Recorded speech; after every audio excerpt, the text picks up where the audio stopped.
मुंबई आणि ठाण्यात चड्डी बनियन गँगची भीती नागरिकांच्या मनात होतीच. मात्र आता तर चक्क चोरीची दृश्य सीसीटीव्ही कॅमेऱ्यात कैद झाली आहेत.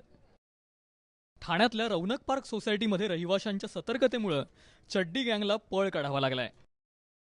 ठाण्यातल्या वर्तकनगर पोलीस स्टेशनच्या हद्दीत रौनक पार्कमधल्या बी विंगमध्ये रात्री चड्डी गँगनं प्रवेश केला आणि शक्कल लढवत इतर रहिवाशांचे दरवाजे बाहेरून लावून घेतले. तसंच दरवाजाच्या दुर्बिणीला चिकटपट्टीही लावली. मात्र दार तोडण्याचा आवाज ऐकताच रहिवाशांना शंका आली आणि त्यांनी सुरक्षा रक्षकांना इंटरकॉमवरून माहिती दिली. 5व्या मजल्यावरती ॲक्च्युली ज्यांच्याकडे घर फोडलं त्यांच्या समोरच्यांना काहीतरी आवाज आला म्हणून ते आले होते. इकडे बघितलं त्यांनी त्यांच्या आय होलमधून, तर ते 2-3 माणसं त्यांना दिसले ते घर फोड हे करताना. त्यांनी तिकडून खाली वॉचमनला सांगितलं फोन करून की असं काहीतरी झालेलं आहे, 2-3 जण दिसत आहेत म्हणून. बाय दॅट टाईम त्यांनी ऑलरेडी दोन्ही सेफ्टी डोर आणि मेन डोर दोन्ही फोडलेले होते त्यांनी.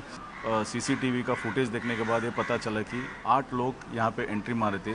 3-5 के आसपास उन लोग इसके अंदर आए थे और हर एक फ्लोर का ऊपर रेकी करके उन्होंने चेक किया. पता चला उनको कि भाई कौन सा घर खाली है और 5th फ्लोर पे उन्होंने रॉबरी करने की कोशिश की.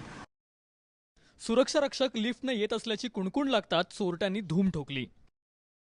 रहिवाशी नसलेल्या घरात चोरट्यांनी 2 कपाटं फोडली. मात्र घरात मौल्यवान वस्तू नसल्यानं चोरट्यांच्या हाती काहीच लागलं नाही. आता सीसीटीव्हीच्या आधारे ठाणे पोलीस चड्डी बनियन गँगच्या चोरट्यांचा शोध घेत आहेत. विनय राजभर, एबीपी माझा, ठाणे.